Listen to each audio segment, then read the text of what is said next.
Good morning all of you are most welcome in nursing innovation. और आज हम बात करने वाले हैं इम्यून थ्रोम्बोसाइटोपेनिक परपुरा के बारे में। So let's we start. सबसे पहले बात करेंगे डेफिनेशन की।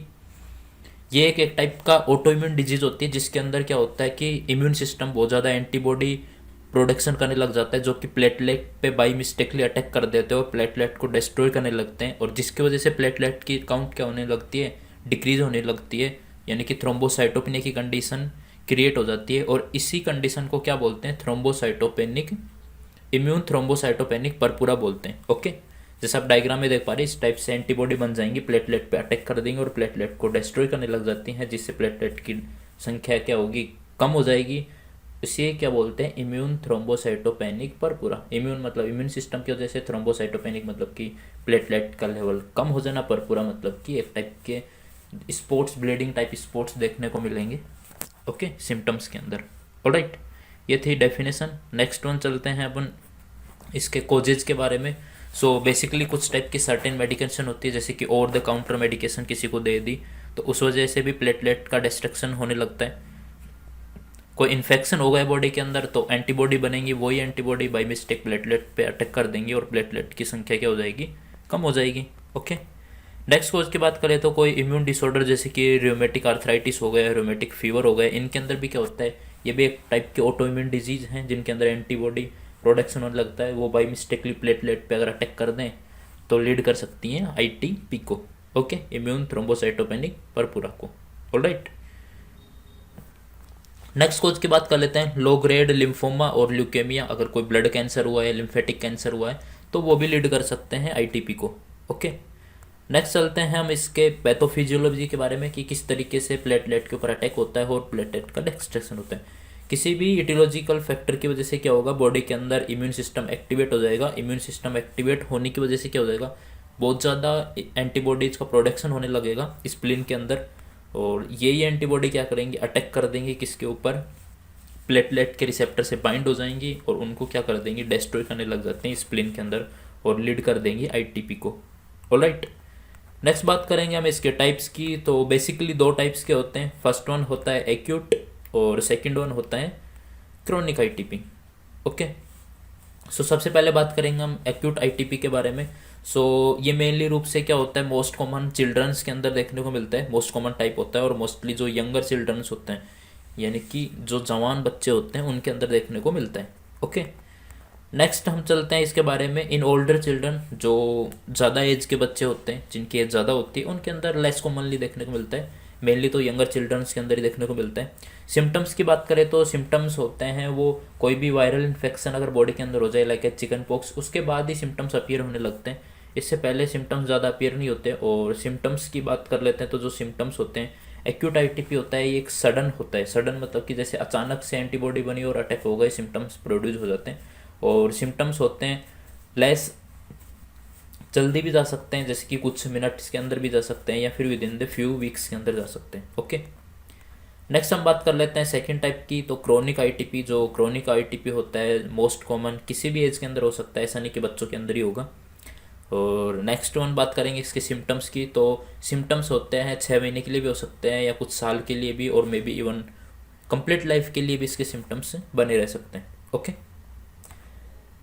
नेक्स्ट देखते हैं। ये बेसिकली होता है जो चिल्ड्रंस के अंदर लेस कॉमन हो सकता है, वैसे ही किसी भी एज के अंदर हो सकता है, बट बच्चों के अंदर कम ही देखने को मिलता है, उनमें एक्यूट टाइप का आईटीपी देखने को मिलता है। ओके, और ये आईटीपी जा भी सकता है, जैसे कि कुछ महीने चला फिर ठीक हो गया फिर वापस से हो गया, तो इस तरीके से ये चल जाता है, वापस हो जाता है, इस तरीके से ये क्रोनिक आईटीपी का चलता रहता है। सिम्टम्स की बात करें तो सिम्टम्स में जो रिलेटेड होते हैं वो प्लेटलेट डेफिशिएंसी से रिलेटेड होंगे ओबियसली, क्योंकि इसके अंदर क्या हो रहा है, प्लेटलेट का डिस्ट्रक्शन होने की वजह से उसकी काउंट क्या हो रही है, लो हो रही है, तो उसी से रिलेटेड सारे सिम्टम्स देखने को मिलेंगे।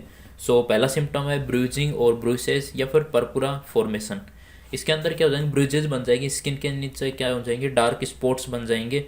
ये बेसिकली क्या होता है, ब्लीडिंग की वजह से अंडर स्किन के नीचे अगर ब्लीडिंग हो जाए किसी भी अननोन रीजन की वजह से, उसकी वजह से वो ब्रूजेज बन जाते हैं, यानी कि डार्क कलर स्पॉट्स बन जाते हैं। बेसिकली ये कहाँ पे, जो एल्बो नी जॉइंट यहाँ पे बनते हैं। जैसे अपन एल्बो के अंदर मूवमेंट हुआ, नी के जॉइंट के अंदर मूवमेंट हुआ, तो थोड़े से भी मूवमेंट की वजह से क्या हो जाएगा, ब्लड लीक हो जाएगा, क्योंकि प्लेटलेट क्या है, कम हो चुकी हैं, क्लोटिंग अच्छे से नहीं हो पाएगी, और इस वजह से इस टाइप के ब्रूजेस बन जाएंगे, जैसे आपकी डायग्राम में देख पा रहे हैं। इस टाइप के ये क्या है, ब्रूजेस बन गए, या फिर इसको परपुरा बोल सकते हैं, ब्रूसिंग फॉर्मेशन हो चुका है। ओके, नेक्स्ट बात करेंगे हम नेक्स्ट सिम्टम्स की। तो टीनी रेड डॉट्स यानी कि पैचेस बन जाते हैं under the skin that are due to very small bleeds. छोटे छोटे, थोड़ा सा भी कहीं पे टच हो गया तो वहाँ पे क्या होगा, ब्लीडिंग हो जाएगी और स्किन के अंदर रेड डॉट्स बनने लग जाते हैं, पैचेस बनने लग जाते हैं, जैसा आप डायग्राम में देख पा रहे हैं। ओके, इस तरीके के टीनी रेड डॉट्स बनने लगते हैं। नेक्स्ट देखेंगे, नोज ब्लीडिंग देखने को मिल सकती है। नोज से क्या हो सकते हैं, मतलब कि एपिस्टाक्सिस देखने को मिल सकती है। नेक्स्ट बात करें तो ब्लीडिंग हो सकती है माउथ से, नोज से, यहाँ से क्या हो सकती है, माउथ के चारों ओर, गम्स के अंदर, मसूड़ों के अंदर भी ब्लीडिंग देखने को मिल सकती है। नेक्स्ट सिम्टम्स होगा ब्लड इन वोमिट, यूरिन और स्टूल। स्टूल के अंदर, वोमिटिंग के अंदर और यूरिन के अंदर भी ब्लड देखने को मिल सकता है। अब बात करेंगे हम इसके डायग्नोस्टिक इवैल्यूएशन की, किस तरीके से पता लगाएंगे कि किसी को आईटीपी हो चुका है। सो फर्स्ट वन करते हैं फिजिकल एग्जामिनेशन, सिम्टम्स के हिसाब से हम पता लगाते हैं। सेकंड होता है कंप्लीट ब्लड काउंट। इसमें क्या आता है, सीबीसी करते हैं। सीबीसी में देखते हैं आरबीसी, डब्ल्यूबीसी वगैरह की काउंट, प्लेटलेट की काउंट। तो मेनली रूप से जो आरबीसी और डब्ल्यूबीसी तो नॉर्मल काउंट रहती हैं, और प्लेटलेट क्या हो जाएंगी, डिक्रीज देखने को मिलेंगी। ओके, थर्ड डायग्नोसिस की बात कर लेते हैं, पेरिफेरल ब्लड स्मीयर, यानी कि पेरिफेरल जो साइट है वहाँ से ब्लड लेंगे और उसके बाद टेस्ट करेंगे। ये कब करते हैं, जब सीबीसी की रिपोर्ट एबनॉर्मल है, यानी कि लो प्लेटलेट काउंट देखने को मिले, तो उसके बाद कंफर्मेशन के लिए हम पेरिफेरल ब्लड स्मीयर टेस्ट करते हैं। ये डिफ्रेंशिएट करती है different types of blood cells, particular platelets को डिटेक्ट करने के लिए चेक में लिया जाता है आईटीपी के अंदर। ओके, नेक्स्ट हम फोर्थ डायग्नोसिस की बात कर लेते हैं, ब्लड एंड यूरिन टेस्ट। इसमें ब्लड और यूरिन टेस्ट मतलब कि मेजर करेंगे ब्लीडिंग टाइम वगैरह को, और finding the infection, possible infection को चेक करेंगे कि कोई ब्लड के अंदर या यूरिन के अंदर कोई इन्फेक्शन वगैरह तो नहीं हो चुका है। ओके, नेक्स्ट चल लेते हैं हम फिफ्थ जो डायग्नोसिस है, एब्डोमिनल यूएसजी। अब एब्डोमिनल यूएसजी का मतलब क्यों किया जाता है, ये मेनली रूप से जो स्प्लिनोमेगली यानी कि स्प्लिन की साइज़ बढ़ चुकी है, इस कंडीशन को डिटेक्ट करने के लिए क्या किया जाता है, एब्डोमिनल यूएसजी। क्योंकि स्प्लिनोमेगली इसलिए हो सकता है क्योंकि जो प्लेटलेट का डिस्ट्रक्शन हो रहा है वो बेसिकली कहाँ पे, स्प्लिन के अंदर ही हो रहा है, क्योंकि वहीं पे एंटीबॉडी ज़्यादा प्रोडक्शन हो रहा है, वहाँ पे ही जब प्लेटलेट्स जाती हैं तो उनका डिस्ट्रक्शन होने लगता है, तो वहाँ पे स्प्लिन का साइज़ बढ़ सकता है। तो उसके लिए एब्डोमिनल यूएसजी करते हैं हम, जिस तरीके से आप डायग्राम में देख पा रहे हैं, इस तरीके से यूएसजी परफॉर्म करते हैं। ओके, अब बात कर लेते हैं मैनेजमेंट की, आईटीपी का मैनेजमेंट क्या करेंगे। तो मेनली रूप से दो फॉर्म होती हैं, दो फॉर्म के अंदर इमीडिएट ट्रीटमेंट करना पड़ता है। सो फर्स्ट फॉर्म की बात कर लेते हैं तो स्टेरॉइड्स देते हैं, और सेकेंडली जो होते हैं इंट्रावेनस इम्यूनोग्लोबुलिन यानी कि IVIG देते हैं। इंट्रावेनस क्या देंगे, एंटीबॉडी दे देंगे बाहर से, और स्टेरॉइड देते हैं। ये इमीडिएट ट्रीटमेंट के अंदर किया जाता है। तो सबसे पहले बात कर लेते हैं स्टेरॉइड्स की। तो स्टेरॉइड्स बेसिकली क्या करते हैं, ये इम्यून सिस्टम को क्या कर देते हैं, सप्रेस कर देते हैं, जिससे क्या हो जाता है, एंटीबॉडी का प्रोडक्शन कम होने लग जाता है, और प्लेटलेट का डिस्ट्रक्शन ओबियसली कम हो जाएगा, और इस तरीके से आईटीपी को ट्रीट करने में हेल्प करता है। ये बेसिकली क्या करता है, हाइयर प्लेटलेट काउंट को बढ़ा देता है, यानी कि प्लेटलेट की काउंट को बढ़ा देता है 2 से 3 वीक के अंदर स्टेरॉइड थेरेपी अगर किसी को देते हैं तो। ओके, साइड इफेक्ट क्या हो सकते हैं स्टेरॉइड्स के, तो स्टोमक इरिटेशन हो सकता है, वेट गेन देखने को मिल सकता है, और थर्ड वन है ब्लड प्रेशर इंक्रीज हो सकते हैं। तो ये बेसिकली इसके साइड इफेक्ट्स हो जाते हैं स्टेरॉइड्स के। नेक्स्ट जो ट्रीटमेंट है इसका इमीडिएट वाला वो है इंट्रावेनस इम्यूनोग्लोबुलिन देते हैं। और जो इंट्रावेनस इम्यूनोग्लोबुलिन क्या करते हैं, जो आर्टिफिशियल जो एंटीबॉडीज़ का प्रोडक्शन होता है, मेड अप ऑफ एंटीबॉडी का बना होता है जो इम्यूनोग्लोबुलिन होता है, जो कि रिमूव करता है, डोनर ब्लड से लेते हैं, सॉरी आर्टिफिशियल नहीं होता ये, किसी डोनर के ब्लड से क्या लेंगे, एंटीबॉडी ले लेंगे वहाँ से और ट्रांसफ़र कर देते हैं।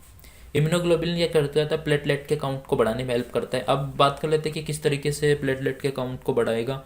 तो बेसिकली ये क्या करेगा कि जो एंटीबॉडी का प्रोडक्शन हो रहा था, जो प्लेटलेट को डैमेज कर रही थी, उनका लेवल कम कर देता है, उनको बचाता है प्लेटलेट को डिस्ट्रक्शन होने से। साथ में ये प्लेटलेट का न्यू प्लेटलेट का फॉर्मेशन, थ्रोम्बोजेनेसिस का काम भी करता है। कौन, इंट्रावेनस इम्यूनोग्लोबुलिन। ओके, नेक्स्ट बात करेंगे जो IVIG वर्क्स होता है वो लिटिल एज 24 से 48 घंटे के अंदर काम करना स्टार्ट कर देता है। जैसे कि अभी 10 बजे देते हैं तो अगले 10 बजे के बाद और अगले 10 बजे के बाद, यानी कि अगली रात को 10 बजे, यानी कि आज रात को 10 बजे देंगे तो अगली रात को 10 बजे से ही काम करना स्टार्ट कर देता है। बेसिकली मतलब है कि यही हुआ कि 24 से 48 घंटे के अंदर अपना काम कर देता है, प्लेटलेट के काउंट को बढ़ा देता है।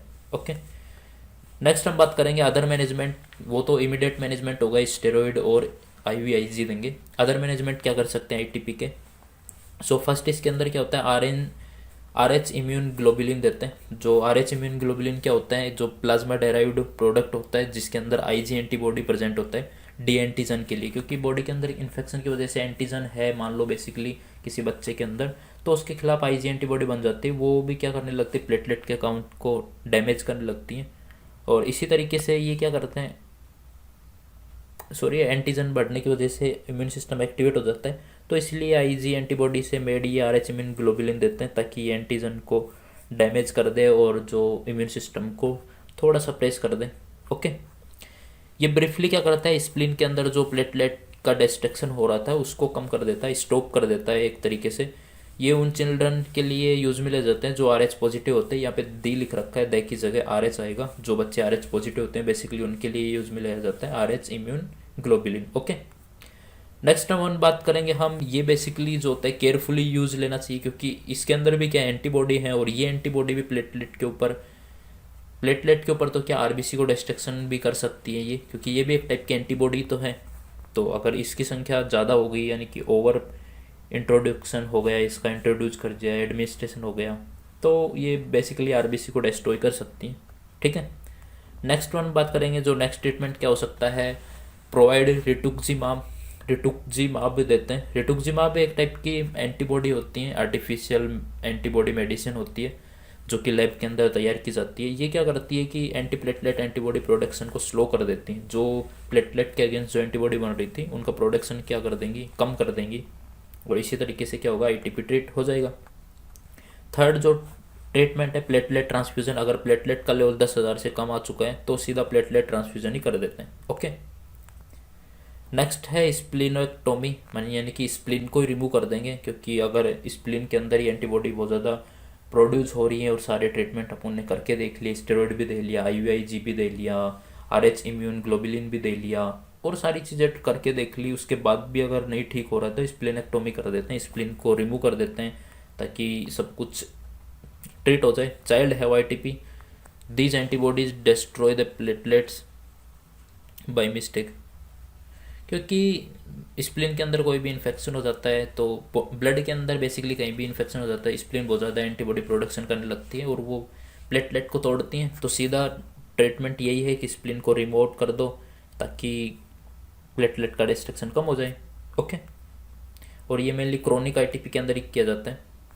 नेक्स्ट जो ट्रीटमेंट है ट्रीटिंग इन्फेक्शन। अगर कोई बॉडी के अंदर इन्फेक्शन हो रहा है तो उसको ट्रीट करेंगे, क्योंकि इन्फेक्शन की वजह से क्या हो रहा है, एंटीबॉडी का प्रोडक्शन हो रहा है और उसी वजह से प्लेटलेट का डिस्ट्रक्शन देखने को मिल रहा है। ओके, नेक्स्ट है मेडिसिन चेंजेस। अगर किसी ओवर काउंटर मेडिसिन, जैसे मैंने पढ़ा था कोच के अंदर, कोई मेडिसिन भी कोच कर सकती है। अगर किसी मेडिसिन की वजह से ITP हो रहा है तो उस मेडिसिन को चेंज करने की ज़रूरत है, उसकी जगह दूसरी मेडिसिन देंगे किसी भी डिजीज़ को ट्रीट करने के लिए। अगर बेसिकली कोई मेडिसिन चल रही है, अगर वो प्लेटलेट के नंबर्स को डाउन कर रही है तो उनका कोई फ़ायदा नहीं है, उसकी जगह कोई अलग ट्रीटमेंट स्टार्ट करना ज़रूरी है।